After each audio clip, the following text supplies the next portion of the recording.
Vasudevaya. Narayanam namaskritya naram chaiva narottamam devim saraswatim vyasam tato jayamudite nashtaprayeshu abhadreshu nityam bhagavata sevaya bhagavati uttam shloke bhaktir bhavati naistike.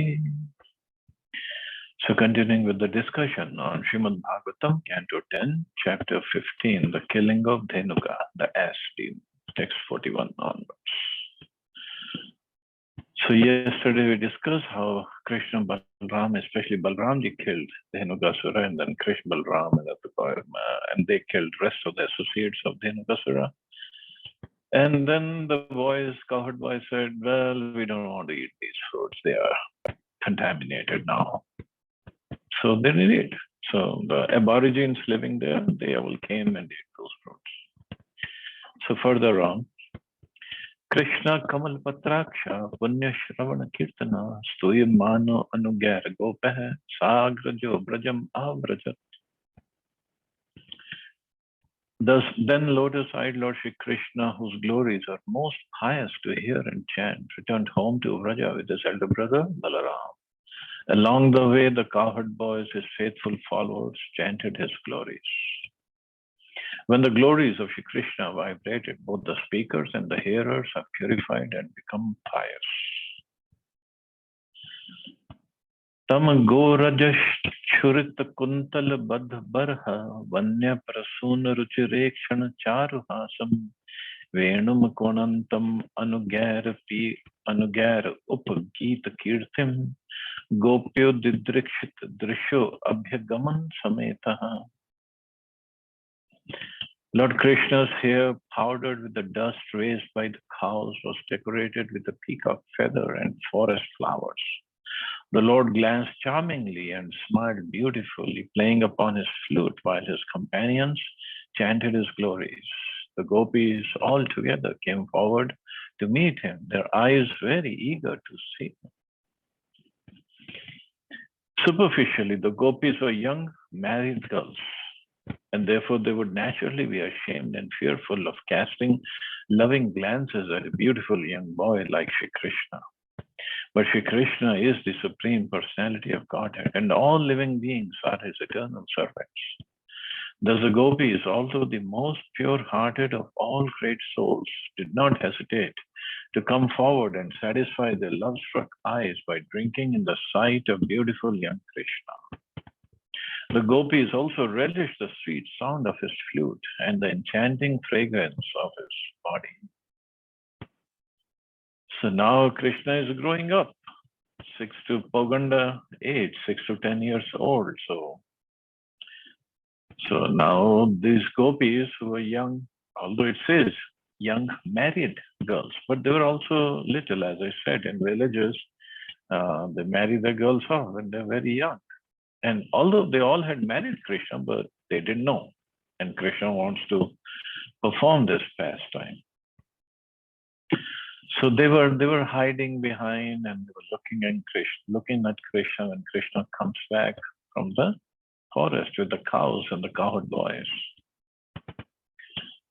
Pitva mukunda mukhasaragham akshu bhringasa tapam jahur virhajam brajayoshito ahni tatsat kritim samadhigamya vivesha goshtam savrida hasa vinayam idapanga moksham.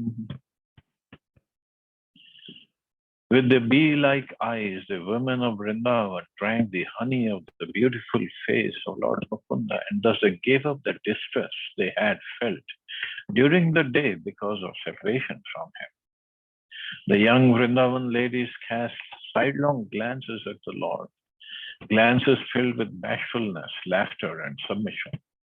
And Shri Krishna, completely accepting these glances as a proper offering of respect, entered the cowherd village.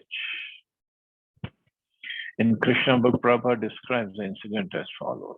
All the gopis in Vrindavan remained very morose on account of Krishna's absence. All day they were thinking of Krishna in the forest or of him herding cows in the pasture. When they saw Krishna returning, all their anxieties were immediately relieved and they began to look at his face the way drones hover over the honey of the lotus flower. So the way a bee goes on the lotus flower. When Krishna entered the village, the young gopis smiled and laughed. Krishna, while playing the flute, enjoyed the beautiful smiling faces of the gopis.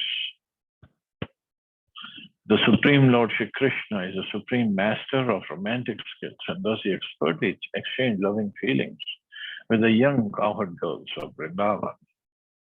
When a chaste young girl is in love, she glances at her beloved with shyness and jubilation and submission. When the beloved accepts her offering of love by receiving her glance and is thus satisfied with her, the loving young girl's heart becomes filled with happiness. These were exactly the romantic exchanges taking place between beautiful young Krishna and the loving cowherd girls of Vrindavan. So Krishna is coming back and young girls are looking at him because Krishna is the center of attraction in Vrindavan or in Braj. Nobody else is. Tayor Yashodo Rohinyo Putriyo Putra Vatsale Yatha Kamam Yatha Kalam Vyadhattam Paramashisha. Mother Yashoda and Mother Rohini, acting most affectionately towards their two sons, offered all the best things to them in response to their every desire and at the various appropriate times. The word Paramashisha indicates the attractive blessings of a loving mother, which include wonderful food, beautiful clothes, jewelry, toys, and constant affection. The words Yatha Kamam, Yatha Kalam indicate that although Yashoda and Rohini satisfied all the desires of their sons, Krishna and Balram, they also properly regulated the boys' activities. In other words, they prepared wonderful food for their children, but they saw to it that the boys ate at the proper time. Similarly, their children would play at the proper time and sleep at the proper time. The word Yatha Kamam does not indicate that the mothers indiscriminately allowed the boys to do whatever they liked, but in the proper civilized way, they showered their blessings upon their children. So they made sure, Yashoda Maya and Rohini Maya, they made sure Krishna Balram ate at the proper time, bathed, slept at the proper time, played at the right time. So it wasn't like, okay, mom, I'm playing PUBG now and I'm on internet, I'm not gonna eat, I'm gonna eat late. No such thing. This is the beauty of village life actually. By 8 p.m. or 8:30, at the most 9 is even late. They all go to sleep, and they get up early morning when the roosters start making the noises, and that's it. And they get up early. They take care of the cows. They take care of rest of the work, and enjoy life. It's really very good for the body and the mind. Even if we don't look at it spiritually, it's very good life. It's a perfect life, actually. So what's the point in working late at night or whole night and sleeping in the daytime and eating not according to the according to Ayurvedic way of eating? So what's the point in making so much money when we're going to get sick so soon? We have no bodily strength left, even when we are young. What's the point? But this is how the lifestyle has become now. Srila Sanatana Goswami comments that the mothers loved their sons so much that as they embraced them, they would carefully check all their limbs to see if they were healthy and strong. Well, that's typical of mothers. Gata dhvan shramo tatra majjanon mardanadibhi nivim vasitva ruchiram divya srag gandha mandito. By being bathed and massaged, the two young lords were relieved of the weariness caused by walking on the country roads. Then they were dressed in attractive robes and decorated with transcendental garlands and fragrances. Janani upahritam prashya swadhyannam upalalito sambishya varashayayam sukham sushub puttur vraje. After dining sumptuously on the delicious food given them by their mothers and being pampered in various ways, the two brothers lay down upon their excellent beds and happily went to sleep in the village of Braj. एवं स भगवान कृष्णो वृंदावन चरा क्वचित ययो राम मृते राजन कालिंदिम सखिभिर्वृतः. O King, the Supreme Lord Krishna thus wandered about the Vrindavan area performing his pastimes. Once, surrounded by his boyfriends, he went without Balram to the Yamuna river. So this again happened without Balram. अथ गावश्च गोपाश्च निदाघात पीडिता तुष्टम जलम पपुस्तस्यास तृष्णार्ता विषदूषितम. At that time, the cows and cowherd boys were feeling acute distress from the glaring summer sun. Afflicted by thirst, they drank the water of the Yamuna river, but it had been contaminated with poison. Vishambhastad upsprisya devopahat chetasa nipetur vyasava sarve salilante kurudvaha vikshatanave tatha bhutan Krishno yogeshwareshwaraha iksha amrita varshinya swanathan samjivayat. As soon as it touched the poisoned water, all the cows and boys lost their consciousness by the divine power of the Lord and fell lifeless at the water's edge. O hero of the Kurus, seeing them in such a condition, Lord Krishna, the master of all masters of mystic potency, felt compassion for these devotees who had no Lord other than him. Thus he immediately brought them back to life by showering his nectarian glands upon them. So there was so much of poison, but actually it was not in Yamuna river, because if it was poison in the river, the water would have been flown away or poison would have been washed off. But there was a little lake adjoining Yamuna river, and that is where Kalia was living, and that's what he had made poisonous with his poison. Garg Samhita says that lake was 1 yojan wide, 8 miles. Not a small lake, 8 miles. So nothing is less than a yojan in any of our descriptions. But this is how big the lake was.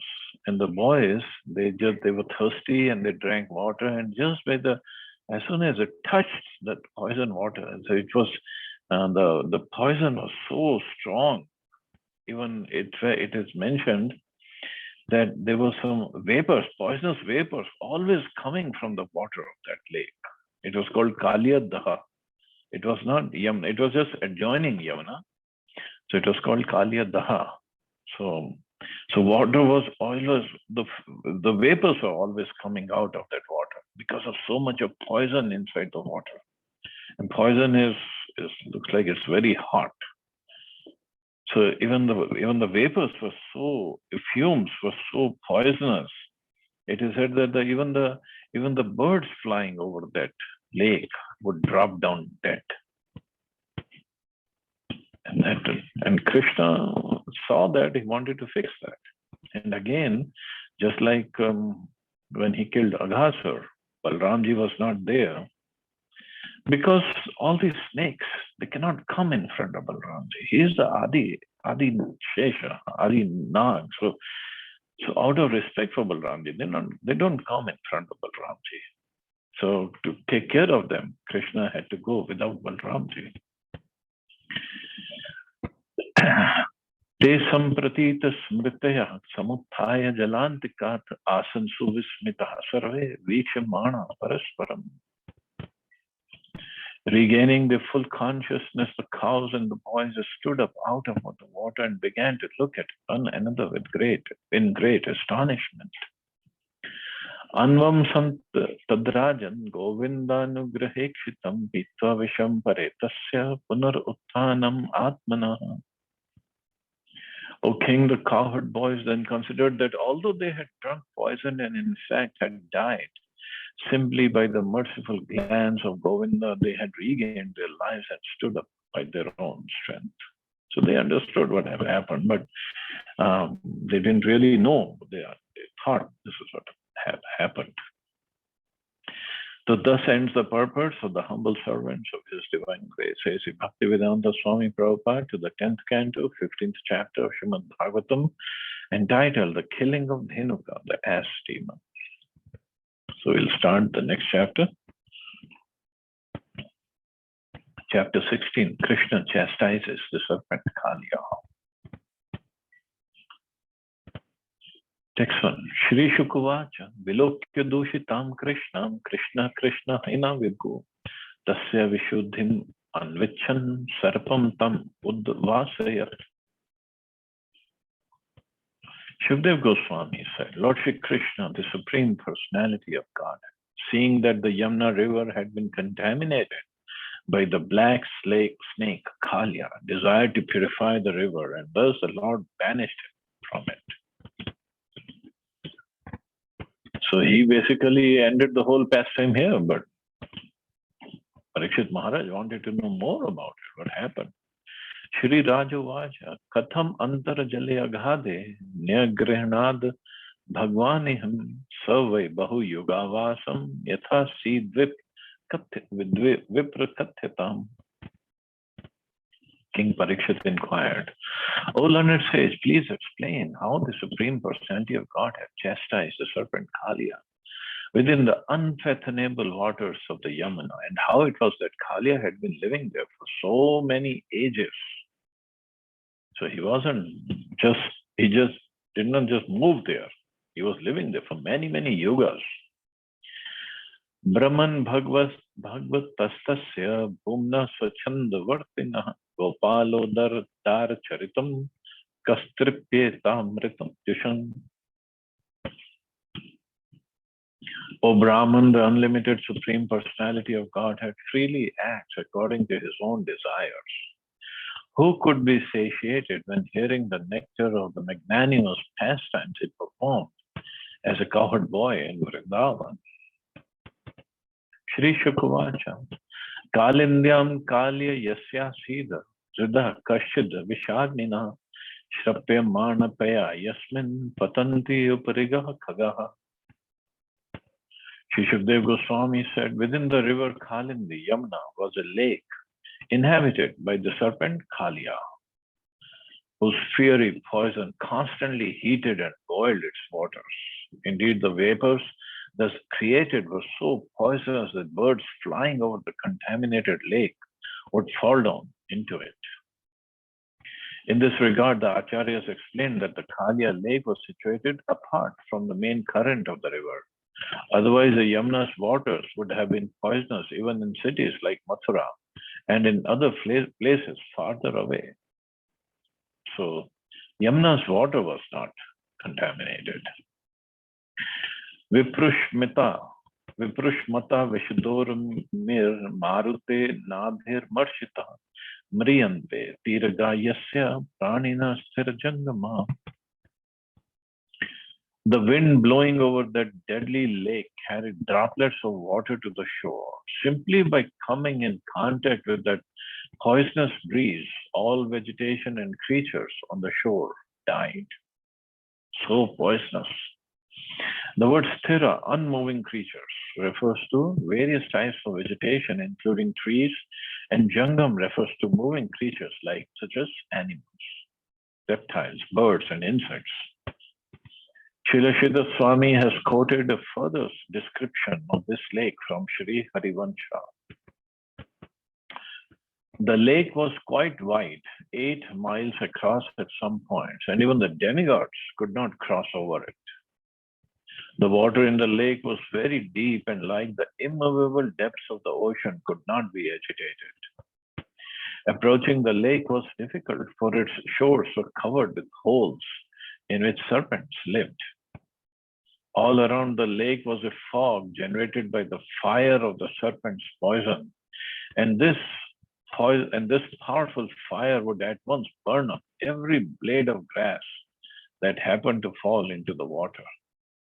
For a distance of 8 miles from the lake, the atmosphere was most unpleasant. Wow. Even 8 miles from the lake. Srila Sanatana Goswami states that by the mystical science of Jalastambha, making solid items out of water, Kalia had built his own city within the lake.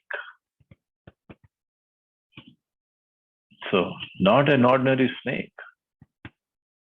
Tam chanda vega vishwavirya mev avekshatena dushtam nadim cha khal sayam anavatara Krishna kadambam adhiruya tato atitungam asfotya gada rashno nyapatat vishode. Lord Krishna saw how the Kaliya serpent had polluted the Yamuna river with this terribly powerful poison. Since Krishna had descended from the spiritual world specifically to subdue envious demons, the Lord immediately climbed to the top of a very high Kadamba tree and prepared himself for battle.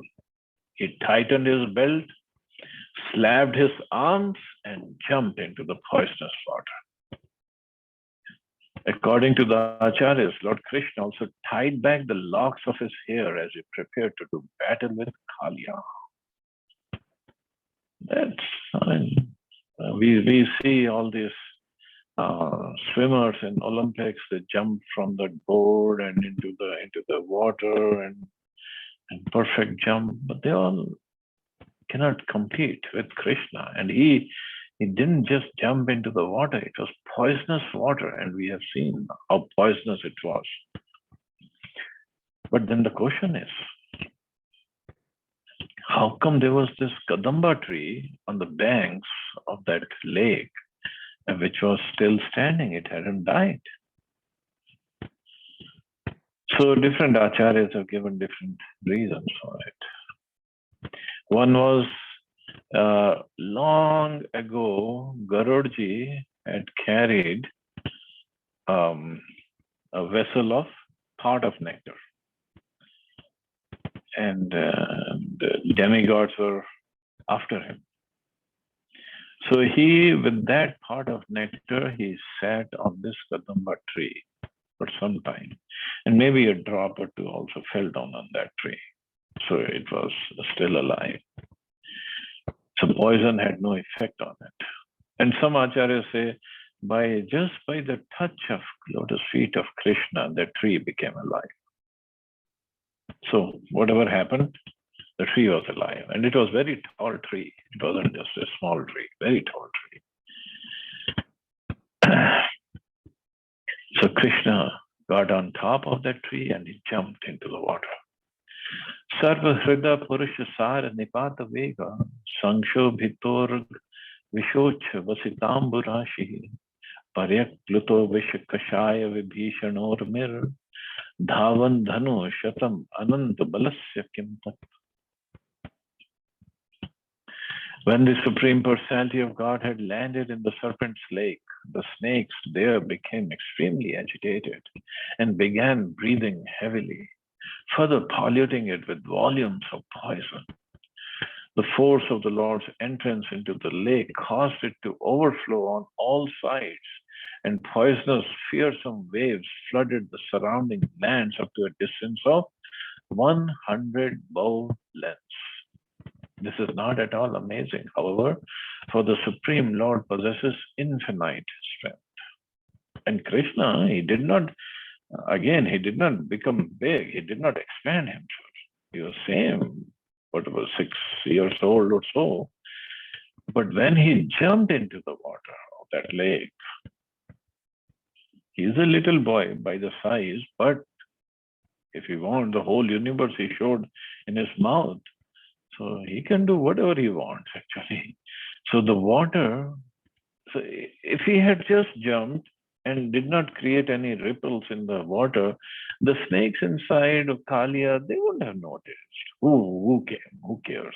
Maybe some dead body, dead stone must have come. But here, Krishna, he jumped and he overflowed the water on all sides. It went up to 100 bow lengths. That's quite some distance.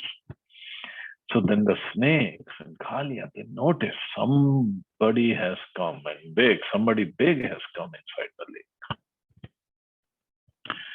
तस्य हृदय विहरतो भुज दंड घूर्ण वारघोष मंग वरवारण विक्रमस्य आश्रित्य तत्स्वसदनाभिभवं निरीक्ष्य चक्षुश्रवा समसरत्तम सरतदम ऋष्यमाणः.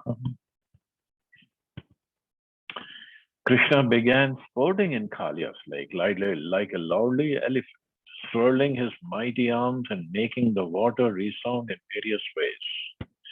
When Kalia heard these sounds, he understood that someone was trespassing in his lake. The serpent could not tolerate this and immediately came forward.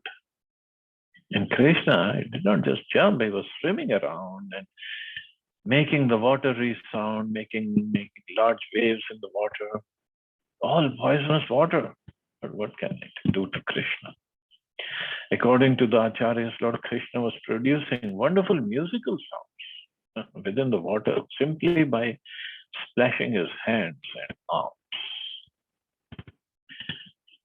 Tama prekshaniya sukumar ghanavadatam Shrivats pita vasanam smita sundarasayam Kridantam pratibhayam kamalodarangri Sandashya marmasurusha bhujaya chachada. Kalia saw that Shri Krishna, who wore yellow silken garments, was very delicate.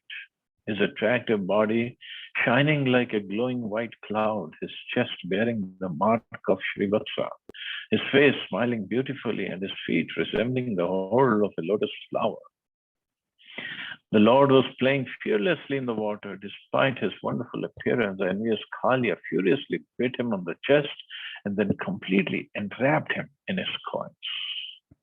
And then here, Kalia saw same Krishna, wearing yellow silken garments, delicate body, attractive body shining like a glowing white cloud, chest bearing the mark of Srivatsa. But he had so much of poison in his body, in his throat, or wherever they keep the poison, and so much of enviousness, because snakes are very envious. So much of enviousness in his heart. He did not feel any love for Krishna. Same Krishna, although his body is covered with the dust of Vraj, when he comes back from the forest, all the gopis, when they look at him, they develop. This love is coming out from their heart. Yashoda, Rohini, when they see Krishna Balaram, so much of love, all the Braj, the motherly gopis, so much of love come out of their heart. It's the same Krishna.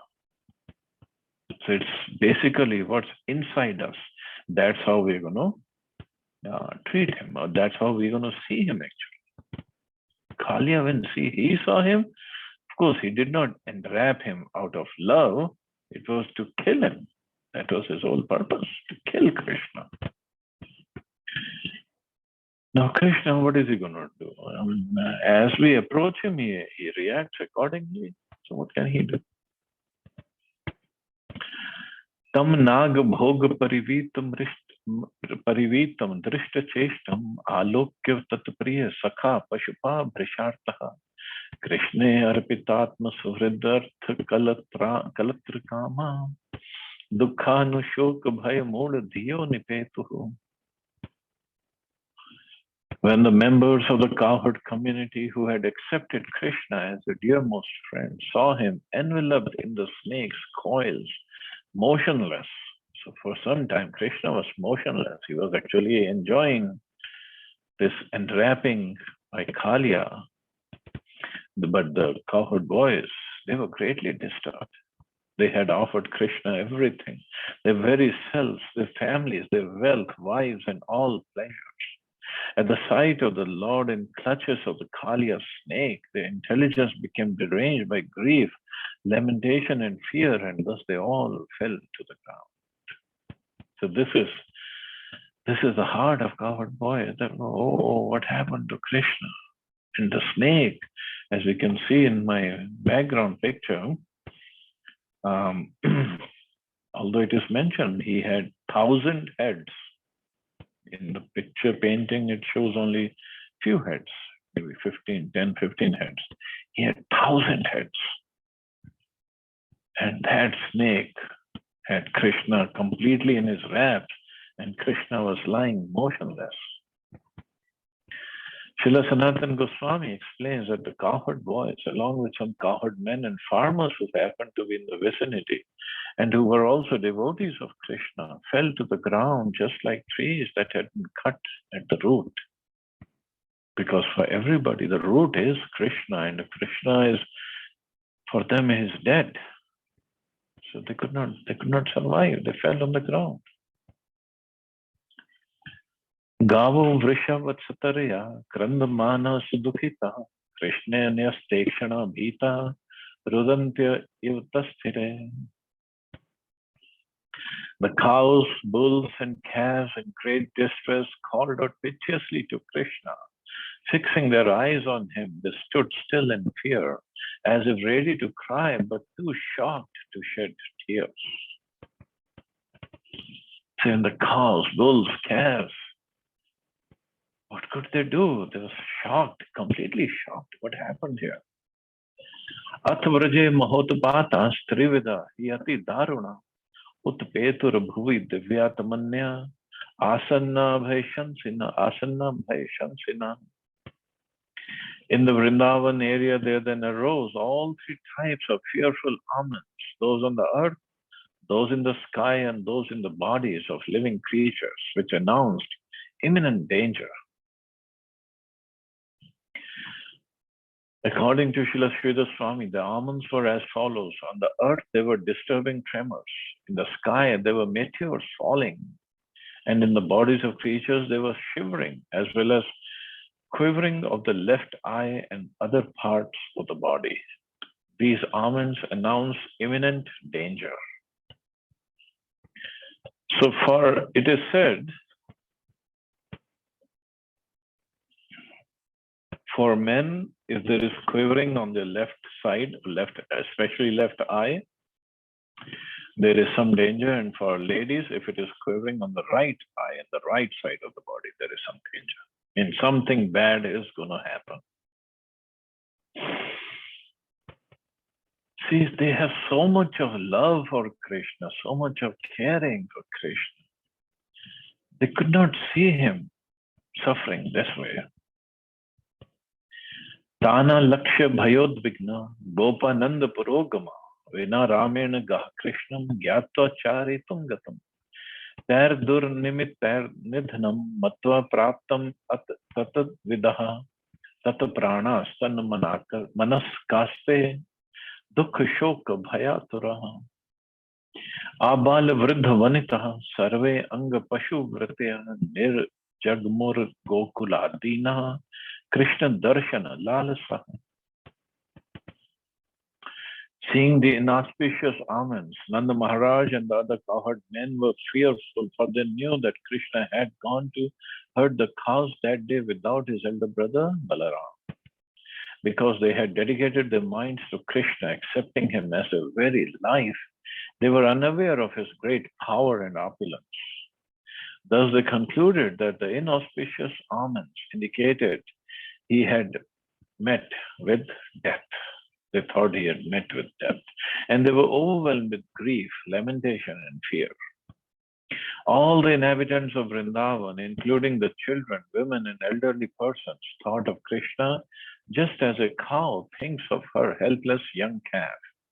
And thus these poor, suffering people rushed out of the village, intent upon finding him. So their whole thought process is around Krishna, nothing else. So as soon as they are far away. This Kaliyada is in Vrindavan. They were in Nandagaon, far away. But as soon as they felt something inauspicious, they saw something inauspicious, oh, something must have happened to Krishna. See, this is love.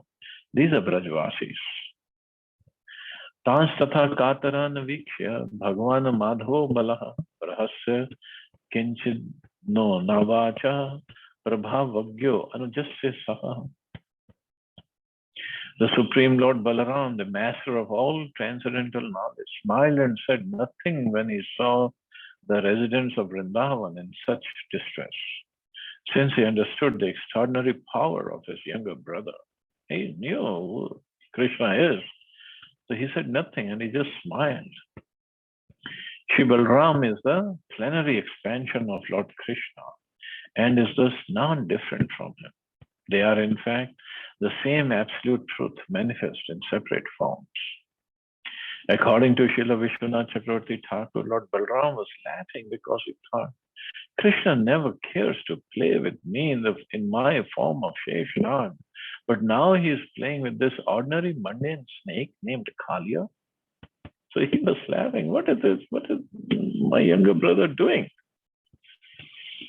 And he was laughing because they think Kalia could kill him. Who's Kalia? Nothing. The question may arise as to why Krishna and Balaram allowed the loving devotees to suffer such great anguish during Krishna's temporary imprisonment within the coils of Kalia. It must be remembered that because the inhabitants of Vrindavan were completely liberated souls, they did not experience material emotions. When they saw their beloved Krishna in apparent danger, their love for him intensified to the highest degree. And thus they merged completely into the ecstasy of loving for him, in the ecstasy of love for him. The whole situation has to be seen from the spiritual point of view, or it will not be seen at all. See, when there is some disturbance in the loving sentiments, or some obstacle or something that has come that stops, then the love increases more.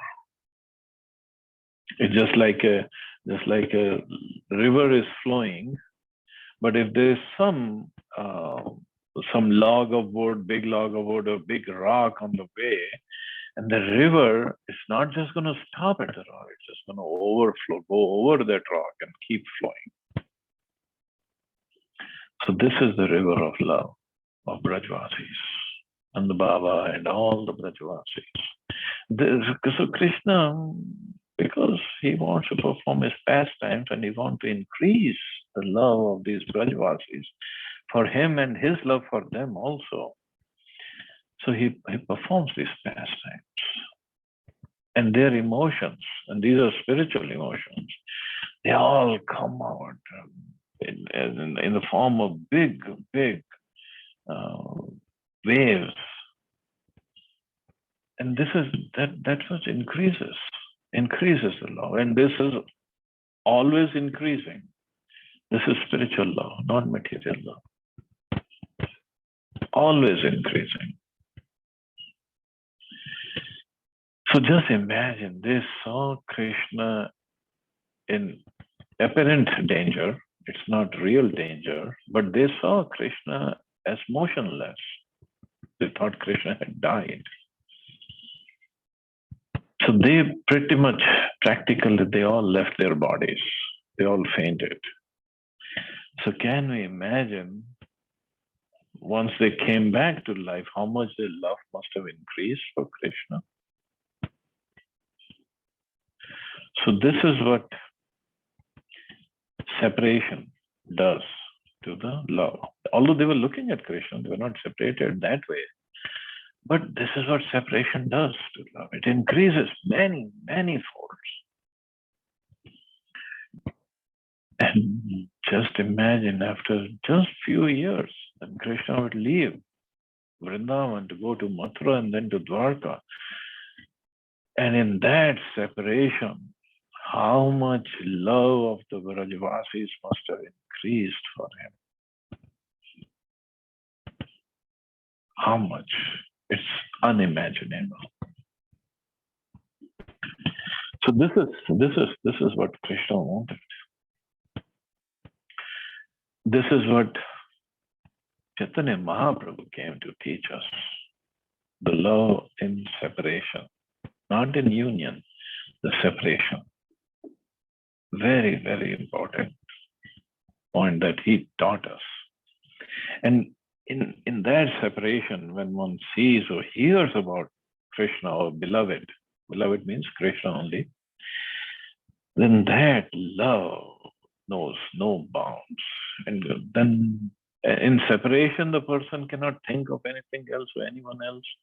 And when he meets his beloved, then there's no question of anyone else.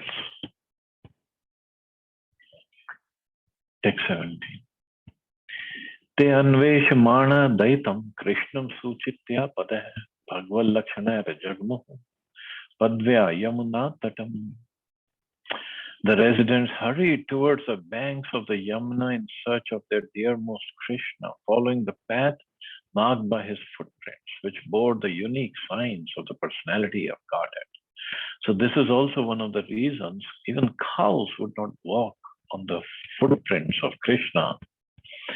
First, they wanted to preserve it, and now see all these cowherd boys, cowherd men, and the Baba, they all followed the footprints of Krishna, because they were coming from Nandagaon to this Kaliyadaha. So they just followed the footprints and came to the banks of Yamuna. Te tatra tatrabja abja vakushan shani svajopapannani padani vishpate marge gvam anya padantarantare nirikshamana yayuranga satvara. The footprints of Lord Krishna, the master of the entire cowherd community, were marked with the lotus flower, barley corn, and elephant goat, thunderbolt, and flag. My dear King Parikshit, seeing his footprints on the path among the cows' hoofprints, the residents of Vrindavan rushed along in great haste. Srila Sanatana Goswami comments as follows. Since Lord Krishna had passed along the path sometime previously, why weren't his footprints, which are surrounded by those of cows, cowherd boys, and so on, smudged over and brushed away? So why didn't it happen? Why hadn't his footprints been obliterated by those of the beasts and birds of Vrindavan forest? The answer is indicated by the word Vishpati, master of the cowherd community. Since Lord Krishna is actually the wealth of all living beings, all inhabitants of the forest of Raj would carefully preserve his footprints as great treasures, the very ornaments of the earth. Thus, no creature within Vrindavan would ever walk upon Lord Krishna's footprints. So, going by that, his footprints should still be there in Vrindavan. So they cannot be, because he is Krishna, is Supreme Personality of Godhead, they cannot just be erased. So the thing is, we are not to that level that we can see his footprints, on Braj Raj at least, but some places in Vrindavan, on some rocks, his footprints are still there. His footprints, Radharani's footprints, Radharani's hand imprints. In Kamevan, there is a place where Krishna's plates, Krishna's the bowls, and the cowherd boys, where they all used to eat together on a rock. Those imprints are there. There is a place where Radharani's chundri fell on a rock. She was running to go back home, and her chundri fell on the rock, and there's a beautiful imprint of her chundri on that rock. Beautiful design is there actually. So some places they're still there, but other places we are not pure enough to see. His footprints must be there, but we just cannot see them. We don't have those eyes, actually. Anta Hriday Bhujag Bhog Parit Marat Krishnam Nirim Uplabhya Jalashayante Gopansha Murdhishnan Paritah Pashunsha Sankrandataha Param Kashmalam Apurartaha. As they hurried along the path to the bank of the Yamuna river, they saw from a distance that Krishna was in the lake, motionless within the coils of the black serpent. They further saw that the cowherd boys had fallen unconscious and that the animals were standing on all sides, crying out for Krishna. Seeing all this, the residents of Vrindavan were overwhelmed with anguish and confusion. In their grief and panic, the residents of Vrindavan tried to find out whether Krishna had forcibly dragged, or whether Kalia had forcibly dragged young Krishna from the shore into the water, or whether Krishna had himself jumped from the shore and fallen into the clutches of the snake. They could not understand anything about the situation, and Krishna's cowherd boyfriends, being unconscious, were unable to tell them anything.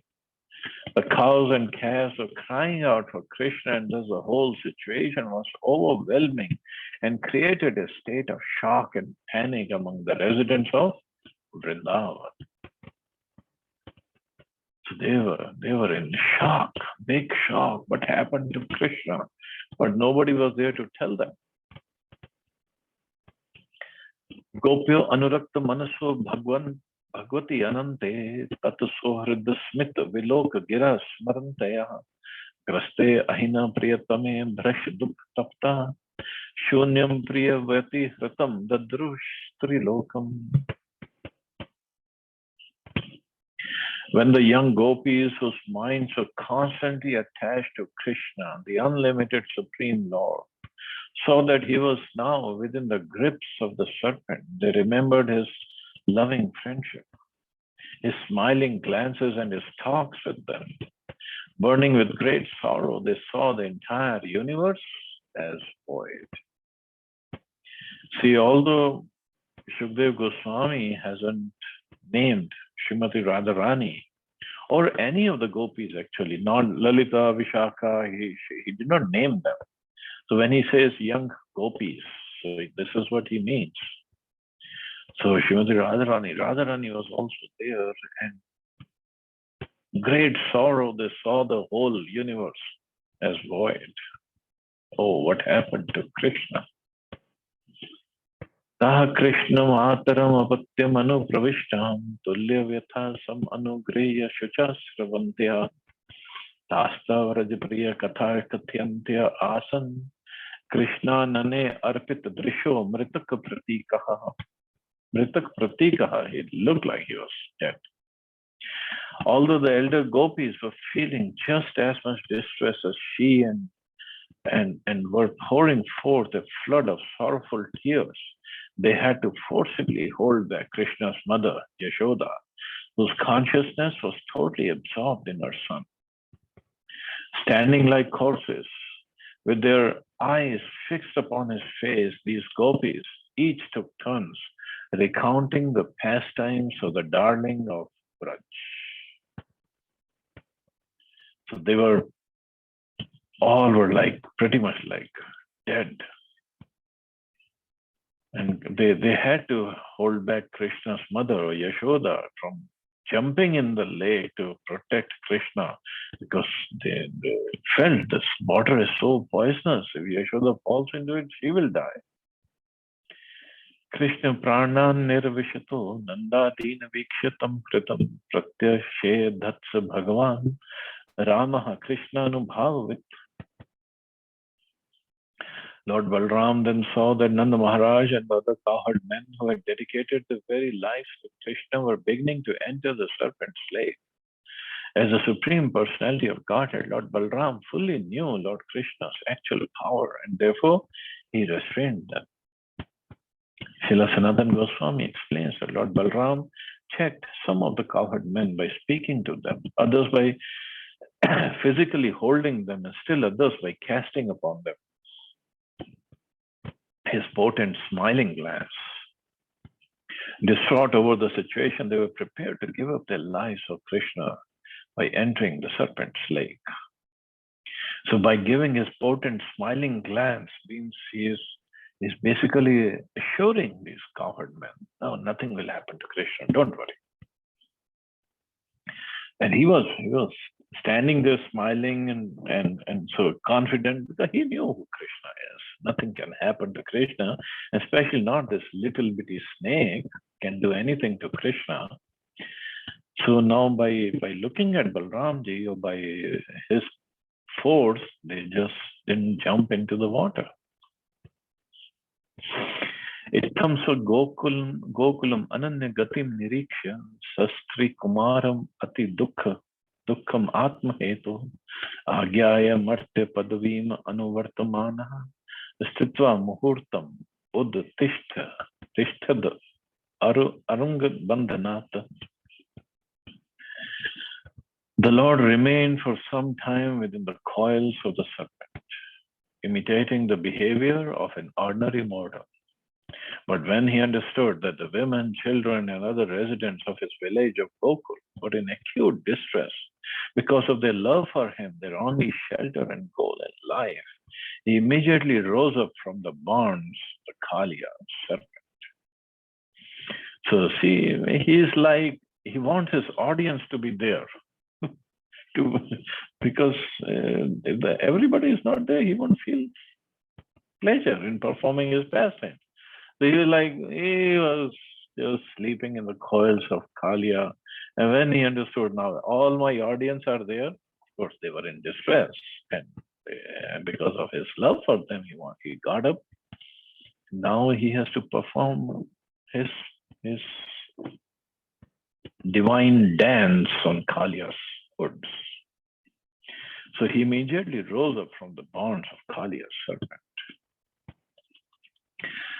Tattapratya manav pusha vyatitatma bhogas tyaktona maya kupita swafanana bhujangaha tastho shvasachannu sanrandhra vishambarisha stabdhe kshanol mukho harim ikshmanaha.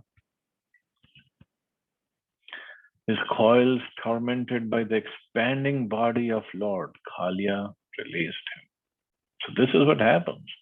So Kaliya thought, so these big snakes, they bite and they also try to hold the prey in their coils. So by crushing their bodies, so the body of the snake goes in such a way that practically crush the bones of the victim. So one way to get out of the release is to expand one's body. So that way their coils don't crush. So this is what Krishna did. He expanded his body a little, not a whole lot, a little. The Kaliya released him. In great anger, the serpent then raised his hoods high and stood still, breathing heavily. His nostrils appeared like vessels of cooking poison, and the staring eyes in his face like fire brands. Thus the serpent looked at the Lord. Of course, gopis looking, cowherd men's looking, cowherd boys looking, and the Lord is different when they see Saint Krishna. They want to love him, they want to play with him.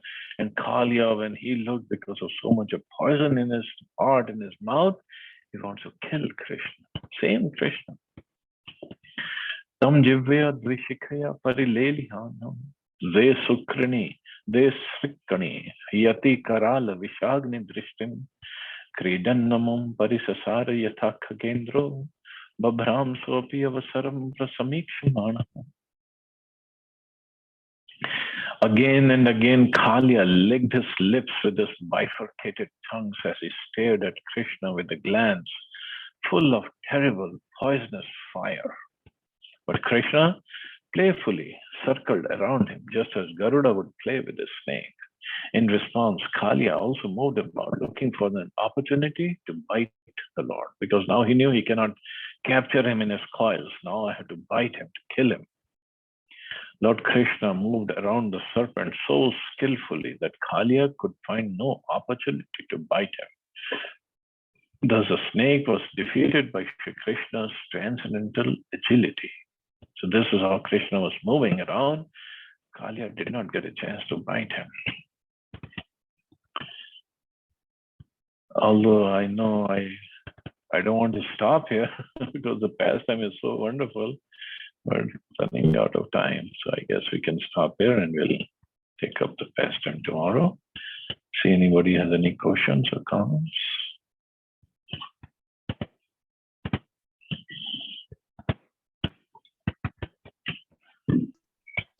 Hare Krishna, Prabhuji, please accept my humble obeisance. Prabhuji, Krishna. I think all this while listening to the stories, I only feel one thing, that with all this everything bad happening to them, they were so much. They were not thinking about the danger, but they were thinking about Krishna. And we Yeah, are so yeah. foolish that whenever we get disturbed with small things, also we just start blaming Krishna, or we ask for help from Krishna, and we don't think what is our eternal relation. We only think about what currently we are going through. So Yeah. this is actually really a difference between their thoughts, Brajvasi's thought, and our thought.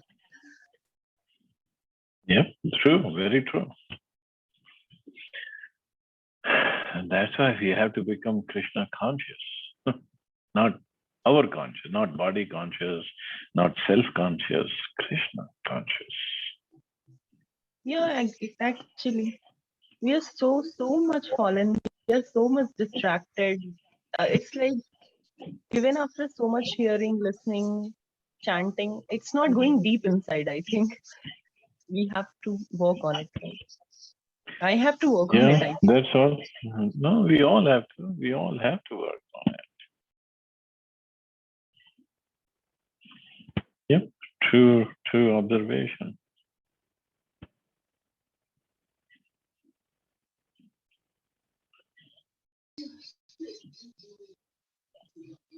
Thank you. Okay, so thank you, Mata. I guess we can stop here. You all have a safe and wonderful day. Hare Krishna. Jai Shri Prabhupada. Hare Krishna.